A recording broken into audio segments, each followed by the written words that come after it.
And here's that story. The Bank of Industry is not slowing down in its aggressive plan to ensure that micro, small and medium enterprises across the country are adequately financed. The latest efforts in this direction is the unveiling of their offices in Kwara and Benue states, which brings the number of the bank's branches nationwide to 22. The Bank of Industry is in Ilorin, the Kwara state capital, on a twofold mission: to take part in the nationwide MSME clinic organized by the Office of the Vice President, and to commission their state office in Ilorin, facilitated by the Governor, Abdul Fattah Ahmed. The Governor stands in the gap for small businesses. As a way to encourage entrepreneurs and stimulate economic growth, I therefore call on banks to provide long-tenor funds at single-digit interest rates to entrepreneurs and small business owners. I also urge the federal government to simplify regulatory framework, introduce market-friendly policies, and improve the overall ease of doing business in Nigeria. At the commissioning of the bank's office, the acting MD explains what makes having a branch in Kwara State strategic. It's a peaceful environment and it's highly receptive and enterprising people with great entrepreneurial spirit.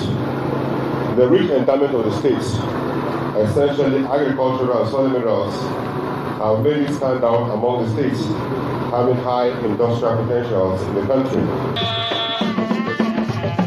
In Benue State, BOI had already established a 2 billion naira counterpart fund for MSMEs, a gesture that is expected to generate 7,000 jobs in the nation's food basket. Now, given BOI's presence in the state, Governor Samuel Ortom challenges the youths to get busy and maximize the bank's proximity. There are multiple opportunities in agriculture where we have comparative advantage. And so we have no business idling. The young men on the street have no business idling. Find something somewhere where you can fit in and begin to do it. It will grow. With the Bank of Industry's local interventions, entrepreneurs in Kwara and Benue states would no longer have to travel far to access its support services. Bringing us up to speed in the world of sports is Nyota Igbe.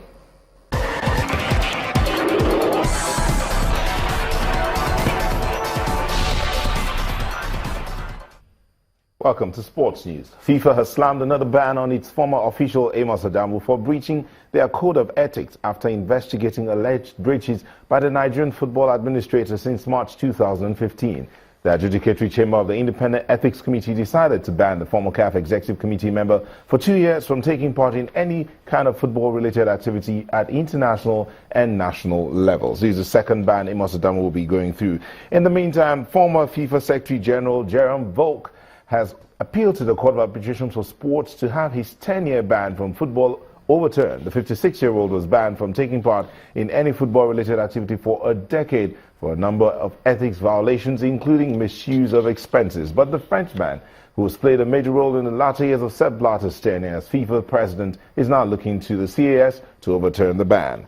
And finally, world number 3 Stan Wawrinka suffered a shocking exit at the Dubai Open following a 7-6, 6-3 defeat by 77-ranked Bosnian Demir Zumor. Swiss Wawrinka, playing his first match since losing to Roger Federer in the Australian Open semi-finals, says he was not at his best in the tie. The 24-year-old Zumor is making his debut at the Dubai tournament and recovered from losing the first 3 games to outplay the second seed and 3-time Grand Slam champion.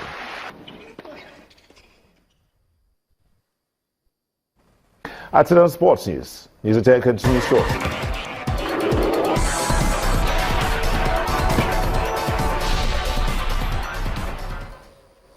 Away from sports news, Nigeria's Amina Mohammed will resume as a Deputy Secretary General at the United Nations this week. Her appointment was announced on December 15th, shortly after the new UN Secretary General, Antonio Guterres, resumed office. Amina Mohammed's last job as a government official was as Nigeria's Minister of Environment. It was a duty in which she served with her whole heart. This video of her getting a first-hand feel of the extent of environmental pollution in the oil-rich Niger Delta is perhaps one of the most impactful images of her at work. I'm not drinking it.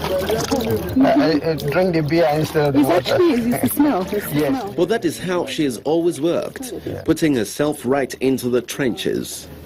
The world has moved on from when the tragedies have happened here, but this place has not moved on and we have to catch up. Before her appointment as minister, the Gombe State native, born to a British mother, has had an impressive resume of service to her fatherland. The adjunct professor at the Columbia University, New York, was National Coordinator Education for All at the Ministry of Education. She was also senior special advisor to former President Goodluck Jonathan on MDGs, coordinating debt relief gains to Nigeria. As the 5th Deputy Secretary General, Ms. Mohammed will help to manage the United Nations Secretariat operations and ensure intersectoral and institutional coherence of activities and programs. She will also help to support the Secretary General in elevating the profile and leadership of the United Nations globally.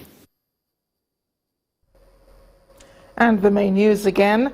Former prominent Igbo leaders, including former CBN Governor Professor Chukwuma Soludo and Professor Pat Atome, today demanded the unconditional release of the leader of the indigenous people of Biafra, Nnamdi Kanu. They described Mr. Kanu's continued detention as unacceptable. That is the news at 10 tonight. Thanks for watching. I am Amarachi Ubani. Good night.